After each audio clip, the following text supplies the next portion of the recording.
Good morning. माध्यमिक परीक्षा कक्षा 10 हिंदी का पेपर 3 घंटे 15 मिनट का होगा, 80 नंबर का होगा और इनमें विशेष बातों का ध्यान रखें। पेपर के समय परीक्षार्थी सबसे पहले अपने नामांकन अनिवार्य रूप से प्रश्न पत्र पर लिखेगा। सभी प्रश्न हल करने अनिवार्य है। प्रत्येक प्रश्न का उत्तर पुस्तिका में ही लिखें। जिन प्रश्नों के आंतरिक खंड हैं उन सभी प्रश्नों के उत्तर एक साथ ही लिखें। प्रश्न का उत्तर लिखने से पूर्व प्रश्न का क्रमांक अवश्य लिखें। प्रश्न संख्या 17, 18, 19, 20, 21, 22, 23 में आंतरिक विकल्प है। खंड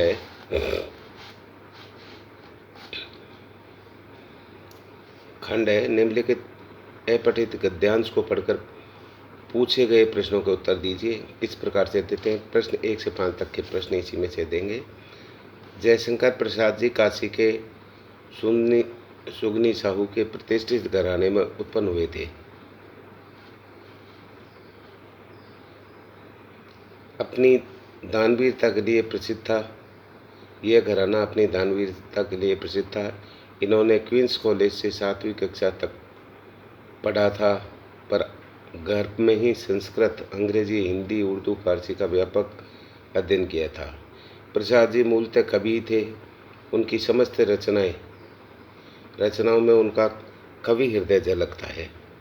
उन्होंने प्रारंभ में ब्रज भाषा में कविता लिखी। उनकी विधायिनी कृतित्व की क्षमता का परिचय झरना के प्रकाशन से सांकेतिक रूप से मिला। जहाँ तक छायावाद की प्रतिष्ठा का प्रश्न है, प्रसाद जी ने उसका बीजारोपण झरना में किया गया। झरना के पश्चात आंसू का प्रकाशन काव्य के क्षेत्र की हिंदी साहित्य में बहुत बड़ी घटना है। उपरोक्त गद्यांश का उचित शीर्षक है जयशंकर प्रसाद। क्यों जयशंकर प्रसाद जी से संबंधित है?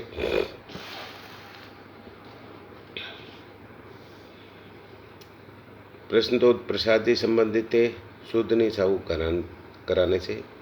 तीसरा, प्रसाद जी ने सर्वप्रथम कौन सी भाषा में कविता लिखी थी? ब्रज भाषा में। चौथा, निम्न में से कौन सी रचना जयशंकर प्रसाद जी की है? आंसू।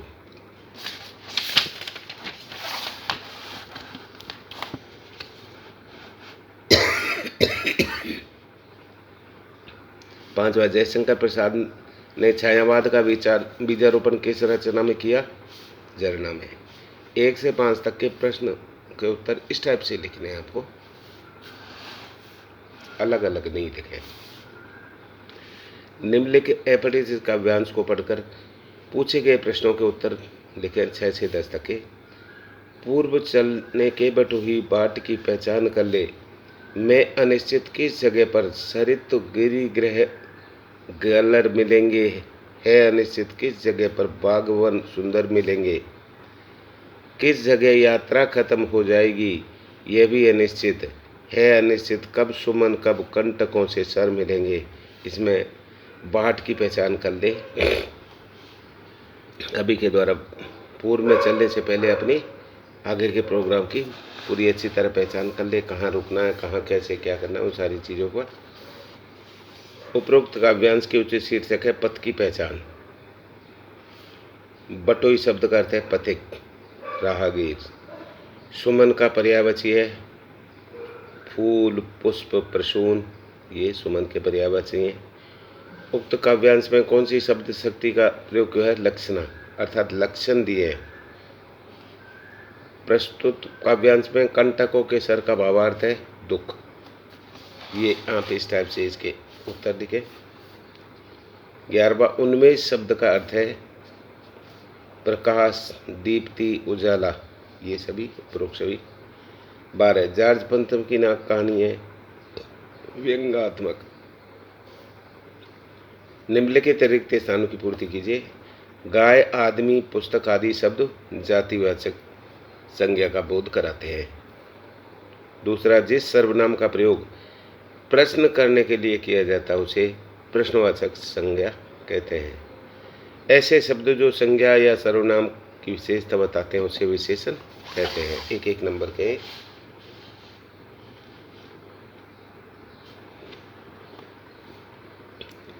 4, अविकारी शब्द ही अव्यय शब्द कहलाते हैं। 5, अनुज शब्द में अनु उपसर्ग है। मानवता शब्द में मूल शब्द मानव है, ता उसका क्या हो गया? प्रत्यय हो गया। प्रश्न 3, निम्नलिखित अति लघु उत्तरात्मक प्रश्नों का उत्तर 20 शब्दों में दीजिए। व्यंजन संधि की परिभाषा। व्यंजन का संयोग यदि किसी व्यंजन अथवा स्वर से होता है तो उसे व्यंजन संधि कहते हैं। जैसे तत्पुरुष समास के 2 उदाहरण लिखिए। तत्पुरुष समास के 2 उदाहरण गुरु दक्षिणा राजपुत्र, अर्थात तत्पुरुष समास इनमें विभक्ति का लोप होता है। जैसे गुरु की दक्षिणा, गुरु दक्षिणा आगे सीधे राजपुत्र, राजा का पुत्र। प्रश्न 3 इसका तीसरे का तीसरा, काठ का उल्लू होना मुहावरे करते हैं। काठ का उल्लू होना मुहावरे करते हैं महामूर्ख होना। 4, जैसी करनी वैसी भरनी लोकोक्ति का वाक्यों में प्रयोग कीजिए। प्रयोग, भ्रष्टाचार के आरोप में रमेश को निलंबित कर दिया गया। सच है, जैसी करनी वैसी भरनी, तो जो जैसा करेगा उसको वैसा ही फल मिलेगा। प्रश्न 5, यतीन्द्र मिश्र का जन्म कब और कहाँ हुआ? उत्तर, यतीन्द्र मिश्र का जन्म 1977 में अयोध्या उत्तर प्रदेश में हुआ था। 6, महावीर प्रसाद ने क्या तर्क देकर स्त्री शिक्षा का समर्थन किया? उत्तर, द्विवेदी जी ने माना कि पुराने संस्कृत नाटकों की महिलाएं संस्कृत ने बोलकर प्राकृत बोलती थी, क्योंकि उस समय यह जन समुदाय की भाषा थी, अतः यह उनके अशिक्षित होने का प्रमाण नहीं है। 7, बच्चे की दंतुरित मुस्कान का कवि ने मन में क्या प्रभाव पड़ा? बच्चे की दंतुरित मुस्कान को देखकर कवि प्रसन्न उठा और उसका उदास मन सुंदर कल्पनाओं में डूब गया। 8, गिरिजा कुमार माथुर की किन्हीं 2 रचनाओं के नाम लिखिए। गिरिजा कुमार माथुर की 2 सुंदर रचनाएं हैं। पहली है नाच और निर्माण, दूसरी है धूप के दान। 9,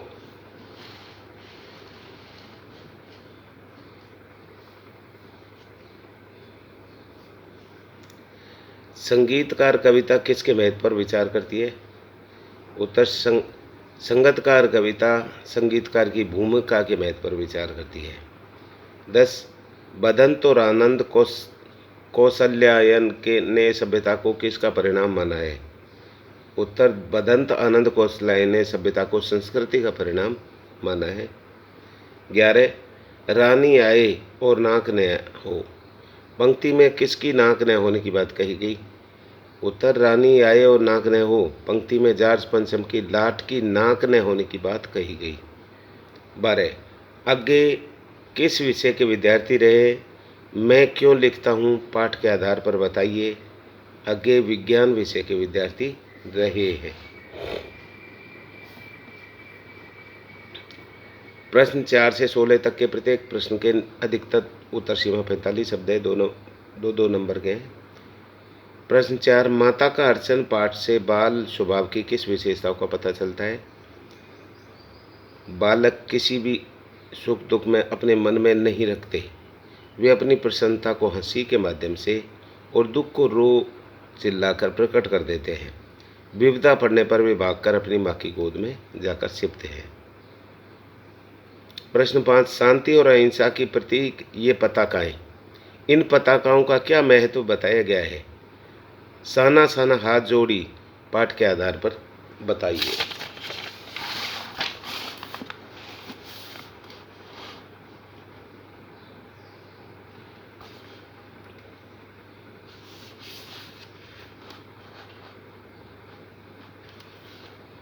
गंतों की परंपरा के अनुसार ये श्वेत पताकाएं शांति और अहिंसा की प्रतीक होती है। इन पर मंत्र लिखे होते हैं। ये संख्या में 108 होती हैं। इनको किसी बुद्धिस्ट की मृत्यु पर उसकी आत्मा की शांति के लिए शहर से दूर किसी पवित्र स्थान पर फहराया जाता है, जिन्हें फहराकर उतारा नहीं जाता और वे धीरे धीरे अपने आप नष्ट हो जाती हैं। प्रश्न 6, दुलारी की परिचय टुन्नू ने कहाँ और कैसे हुआ? दुलारी का परिचय टुन्नू से कजली दंगल में तीज के अवसर पर हुआ। दुक्कड़ पर गाने वालियों में दुलारी का खासा नाम था। उसे पद में ही सवाल जवाब करने की महारत हासिल थी। वह खोजवा वाले की ओर से प्रतियोगी थी और टुन्नू बजरडीहा की ओर से प्रतिद्वंदी था। इस दंगल में दोनों का प्रतियोगी की दृष्टि से आमना सामना हुआ था। टुन्नू ने दुलारी को अपने आगे इस दंगल में नतमस्तक कर दिया था। प्रश्न 7, काल के आधार पर क्रिया के भेदों का उदाहरण सहित समझाइए।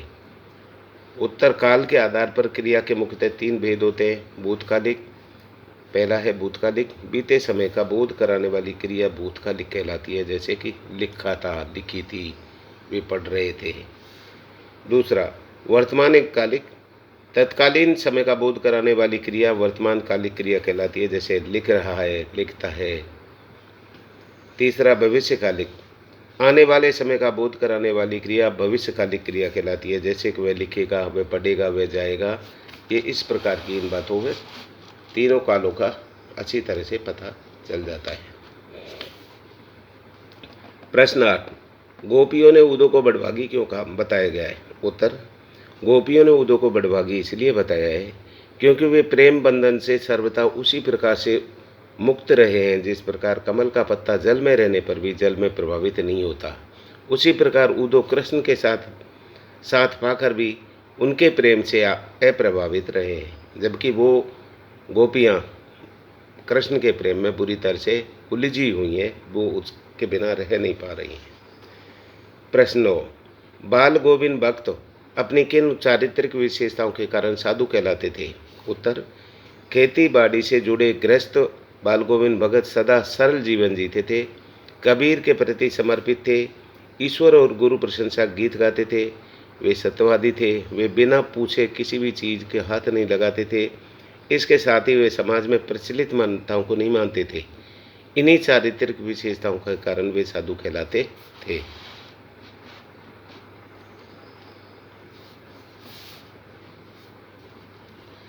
प्रश्न 10, यह दंतुरित मुस्कान कविता का मूल भाव अपने शब्दों में लिखिए। प्रश्न 2 नंबर का है। उत्तर, यह दंतुरित मुस्कान कविता वात्सल्य रस की है। इसमें दांत निकालते हुए एक शिशु की मुस्कान का मनोहक चित्रण हुआ है। कवि शिशु की मधुर मुस्कान पर मुग्ध होकर कहता है कि उसकी मुस्कान मुर्दे में भी जान डालने वाली है। उसके धूल से सने शरीर को देखकर लगता है कि मानो झोंपड़ी में कमल खिल उठे हों। शिशु की माँ ने उसे कवि से परिचित कराया। उसने कनखियों से कवि को देखा, नज़र मिलने पर मुस्कुराने लगा। उसकी मुस्कुराहट सचमुच में प्राणवान थी। प्रश्न 11, छाया मत छूना मन होगा दुख दूना पंक्ति में कवि क्या कहना चाहता है।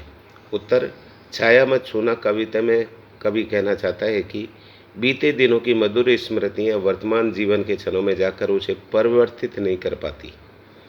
उनकी यादें वर्तमान और भविष्य को बिगाड़ने वाली ही होती है।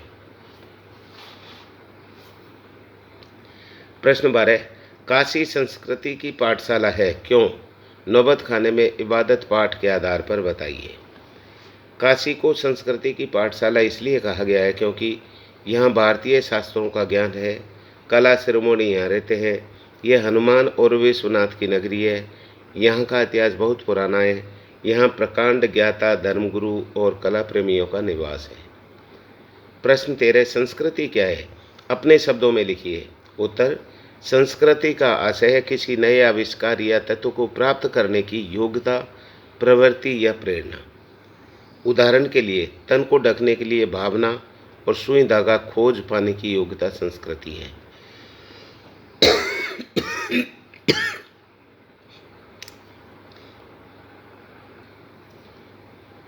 यह मानव मन का गुण है, साथ ही किसी भी कार्य की मूल प्रेरणा है।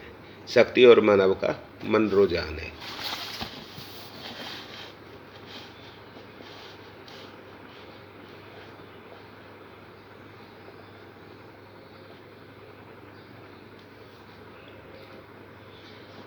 प्रश्न 14, नाटकों में स्त्रियों का प्राकृत बोलना उनके अनपढ़ होने का प्रमाण नहीं है। उक्त कथन को पाठ के आधार पर आए उदाहरण द्वारा समझाइए। उत्तर, नाटक में स्त्रियों द्वारा प्राकृत भाषा में बोलना उनके अनपढ़ होने का सबूत नहीं है, क्योंकि उस समय जमाने में प्राकृत ही सर्वसाधारण की भाषा थी। उस समय अनेक ग्रंथ प्राकृत भाषा में ही रचित गए थे। भगवान शाकमुनि उनके शिष्य प्राकृत भाषा में धर्मोपदेश देते थे। यहाँ तक योद्धा और जैन के धर्म ग्रंथ भी प्राकृत भाषा में रचे गए थे।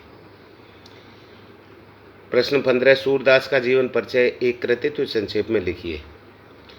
उत्तर, प्रमुख कृष्ण भक्त और सगुण उपासक सूरदास का जन्म 1478 ईस्वी में तथा निधन 1583 में हुआ माना जाता है। मान्यतानुसार उसका जन्म दिल्ली के निकट सिही ग्राम में हुआ था। वे जन्मान थे।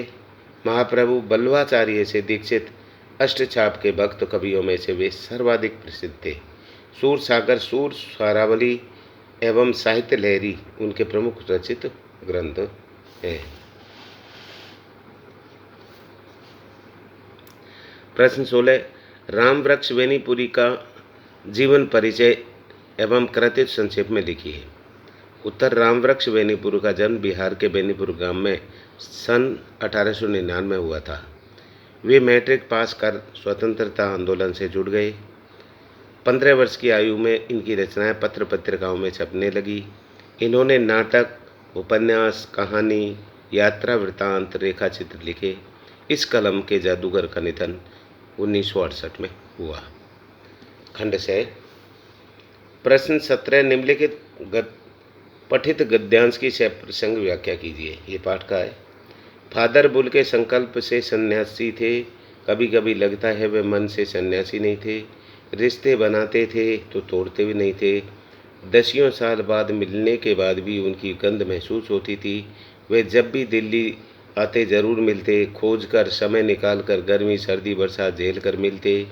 चाहे 2 मिनट के लिए ही सही। ये कौन सन्यासी करता है। उसकी चिंता हिंदी का राष्ट्रभाषा के रूप में देखने की थी। हर मंच से इसकी तकलीफ बयान करते, इसके लिए अकाट्य तर्क देते।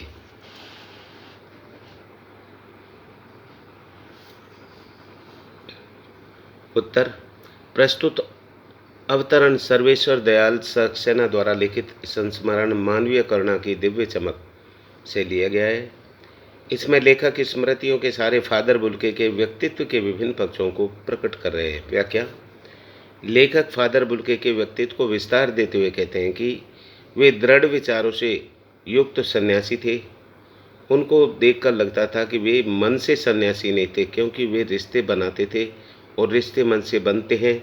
रिश्ते तोड़ते नहीं थे, जबकि सन्यासी मोह माया से जुड़े सभी रिश्ते तोड़ कर चलते हैं।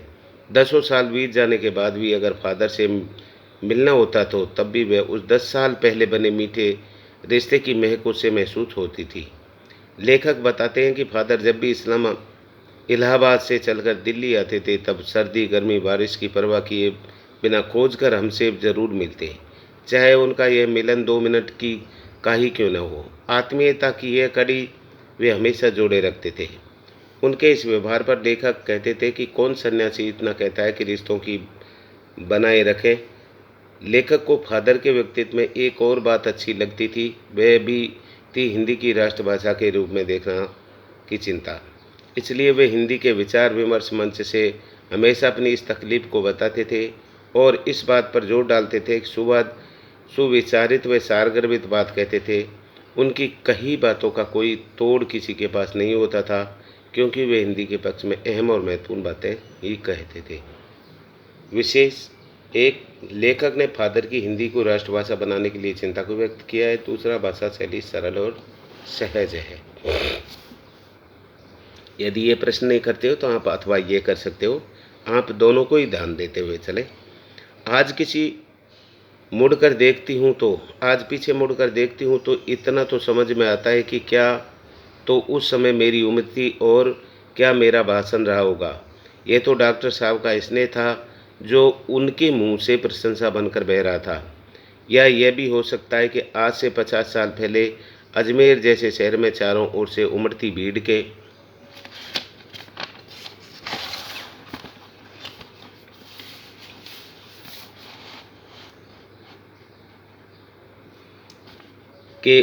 बीच एक लड़के को बिना किसी संकोच और झिझक के यूं धुआंधार बोलते चले जाना ही इस मूल में रहा हो।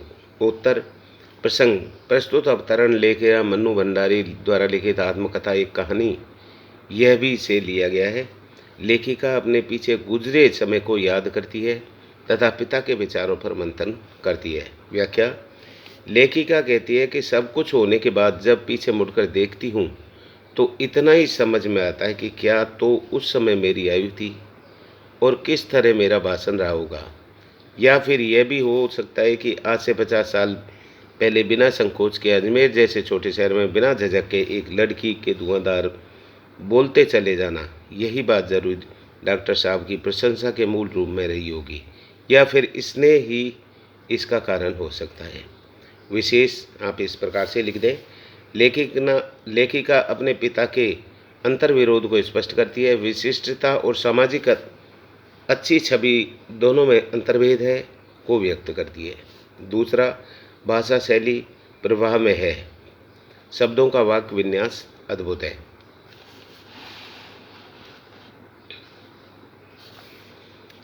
18 प्रश्न 18 निम्नलिखित पठित गद्यांश की सह प्रसंग व्याख्या कीजिए। फटक सेलानी सो सुधारियो सुधा मंदिर, उदधि दधि को सो अधिकाई उमगे अमंद, बाहरते भीतर लोभीत ने दिखवे देव, दूध को सो फेन फेन्यो आंगन फरस बंद। उत्तर: प्रसंग प्रस्तुत पद्यांश रीतिकाल के कवि देव द्वारा रचित कवित्व से लिया गया है। इस पद में पूर्णिमा की रात में चांद तारों से भरे आकाश की सुंदरता का वर्णन किया गया है।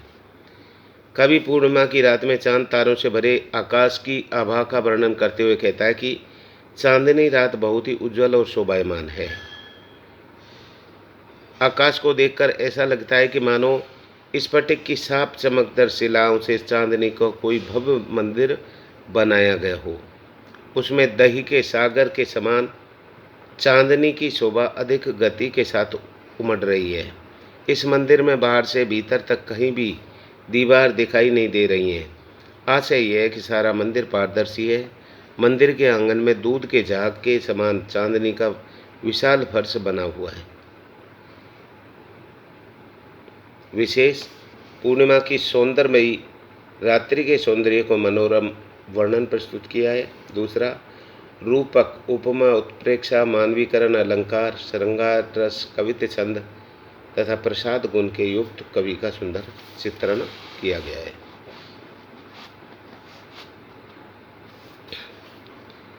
अथवा इसका यदि उसको नहीं करें, बादल गरजो घेर घेर घोर गगन धराधर ओ, ललित ललित काले घुंघराले बाल कल्पना के से पाले, विद्युत छवि उर्मे कवि नवजीवन वाले, वज्र छिपा नूतन कविता फिर भर दो बादल गरजो।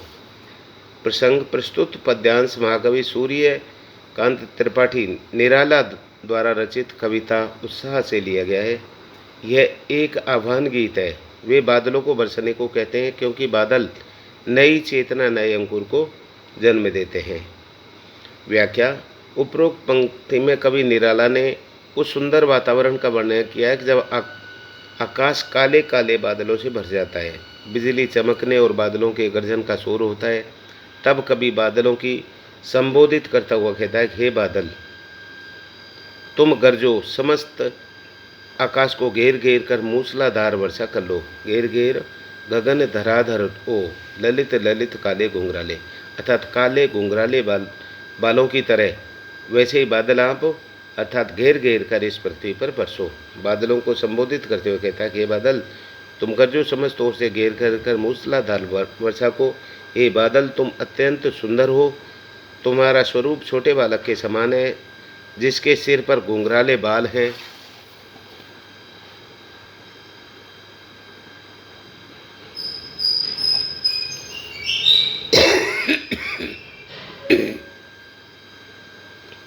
यहाँ बादलों का मानवीकरण किया गया है। कवि कहते हैं कि ओ काले रंग के सुंदर सुंदर घुंघराले बादल, तुम पूरे आसमान को घेर कर जोरदार ढंग से गर्जना करो। तुम अबोध बालकों की कल्पना के समान पाले गए हो। तुम अपने हृदय में बिजली की शोभा को धारण करते हो। तुम नवीन सृष्टि करने वाले हो। तुम जलरूपी नवीन जीवन प्रदान करने वाले हो। तुम्हारे अंदर वज्रपात की शक्ति छिपी हुई है, अर्थात परिवर्तन करना ही तुम्हारा नियम है। तुम मेरे हृदय में नई कविता को जन्म दो और संसार को फिर से नवीन प्रेरणा से भर दो। हे बादल तुम गरजो। यहाँ बादलों के माध्यम से कवि नवयुवकों में उत्साह का संचार करते हैं। विशेष कवि द्वारा बादलों का सकारात्मक दृष्टिकोण व्यक्त किया गया है। बादल पौरुष और क्रांति का प्रतीक माना गया है। दूसरा, पद्यांश में प्रयुक्त भाषा खड़ी बोली हिंदी तथा मुक्त छंद है। उपमा, अलंकार और तत्सम शब्द का प्रयोग है। तीसरी, भाषा सरल और सहज ग्रहणीय है। प्रश्न 19, लक्ष्मण व परशुराम के मध्य में हुए संवाद को उदाहरण सहित लिखिए। उत्तर, लक्ष्मण और परशुराम के मध्य संवाद को निम्न प्रकार से संक्षेप में यहाँ वर्णित किया जा रहा है। लक्ष्मण, हे मुनिवर, हमने बचपन में न जाने कितनी धनुहियाँ, छोटे धनुष तोड़ डाली, तब आपने क्रोध नहीं किया, फिर इस धनुष पर अपनी इतनी ममता क्यों? परशुराम, हे राजपुत्र, लगता है तेरी मृत्यु आ गई है, इसलिए तू संभल कर नहीं बोल पा रहा है। तू शिव धनुष को धनु ही के समान बता रहा है, जबकि इस धनु के बारे में संसार भर को पता है।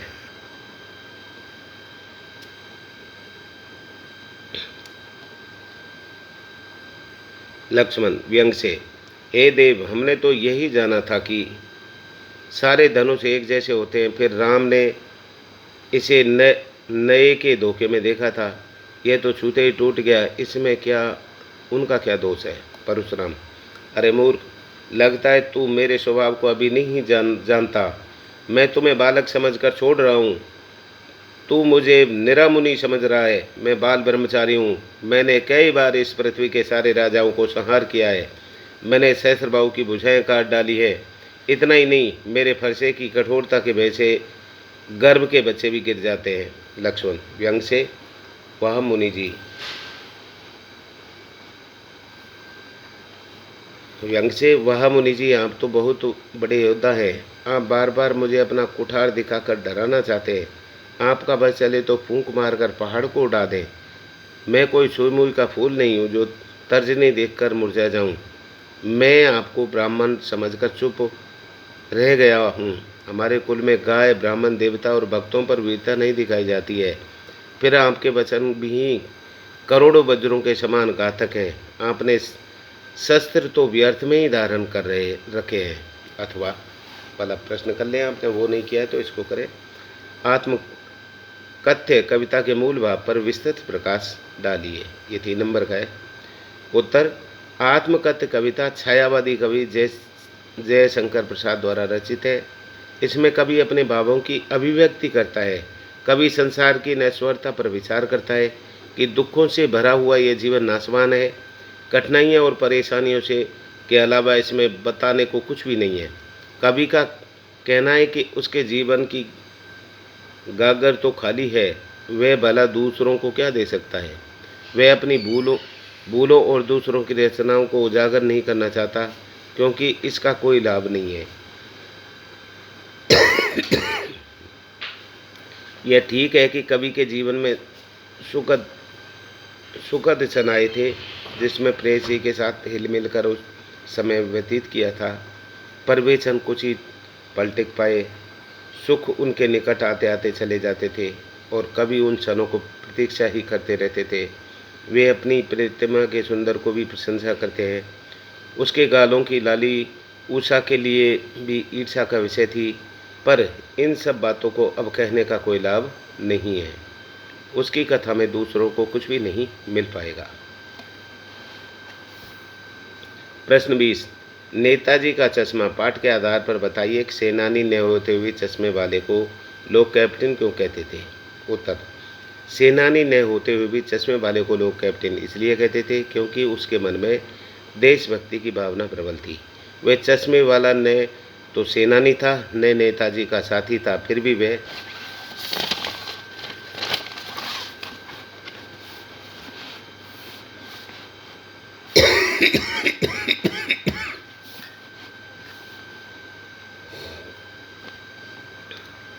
सुभाष चंद्र का बहुत सम्मान करता था। वह सुभाष चंद्र जी की बिना चश्मे वाली मूर्ति देखकर आहत था, इसलिए वह अपनी ओर से नेताजी की मूर्ति पर चश्मा लगाता था। उसकी इसी भावना को देखकर लोग उसे सुभाष चंद्र का साथी या सेनानी का कैप्टन कहकर पुकारते थे। चाहे वे मजाक उड़ाने की मुद्रा में उसे कैप्टन कहते थे हों, लेकिन वह कस्बे का अगुआ था। आप या इसको कर ले या अगला ये प्रश्न है। अथवा एक कहानी ये भी पाठ मन्नू भंडारी के साधारण लड़की से असाधारण बनने के प्रारंभिक पड़ाव को प्रकट करता है, समझाइए। उत्तर, मन्नू भंडारी बचपन में एक साधारण सी लड़की की भांति अपने परिवार में बहन भाइयों तथा पड़ोसी बच्चों के साथ विभिन्न प्रकार से खेल घर में खेला करती थी। लेकिन वह वृद्धि के साथ ही उनके व्यक्तित्व पर दो व्यक्तियों का प्रभाव पड़ा, जिसने साधारण सी लड़की को असाधारण बना दिया। वे घर में ही पिता के साथ होने वाली राजनीतिक बहसों को सुनकर जहाँ देश और समाज के प्रति जागरूक बनी, वहीं प्रोफेसर शीला अग्रवाल को संपर्क पाकर क्रांतिकारी और विद्रोही भी बनी। खंड द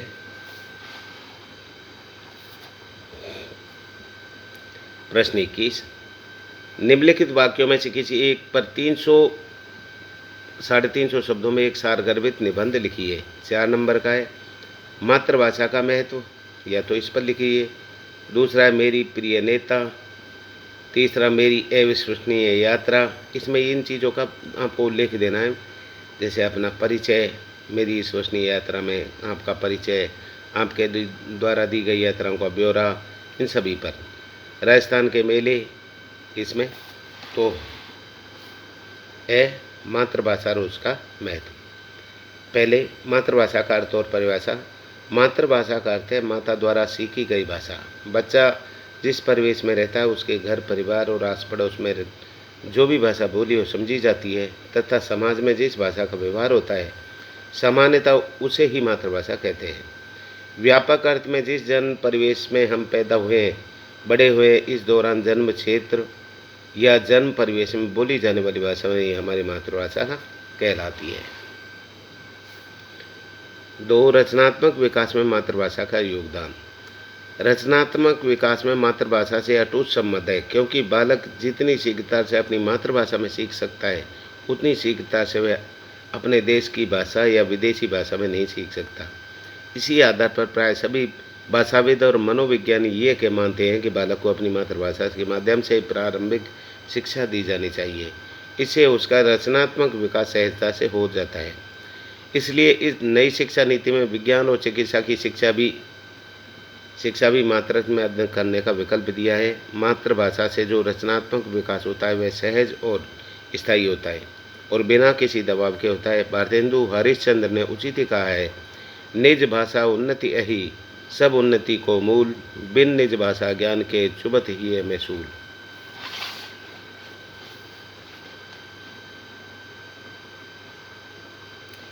तीन, मातृभाषा व राष्ट्रभाषा। हमारे देश की सांस्कृतिक परंपराएं बहुत विकसित हैं। यहाँ अनेक धर्म संप्रदाय जातियों के लोग बिना किसी आपसी भेदभाव के मिलकर निवास करते हैं। उन सभी की अपनी अपनी भाषा और संस्कृतियाँ हैं। इस आधार पर कहा जा सकता है कि हमारे विशाल देश में अनेक मातृभाषाएं हैं। एक अनुमान के अनुसार हमारे देश में 1500 से भी अधिक बोलियाँ अथवा मातृभाषाएं हैं। इसी कारण हमारे संविधान में 22 भाषाओं को मान्यता दी गई है। ये सभी भाषाएं अपने क्षेत्र विशेष की मातृभाषा ही ये तो हैं जिनको क्षेत्र विशेष के जन सहायता से बोलते हैं और बोलने में गर्व महसूस करते हैं। इसी क्रम में यही देखा जाए तो हमारे देश में जो भाषा सर्वाधिक व्यवहार में आती है वह है हिंदी। हिंदी ही अधिकांश भारतीयों की मातृभाषा है। इसके साथ ही वह हमारी राष्ट्रभाषा भी है। भारतीय संविधान में उसे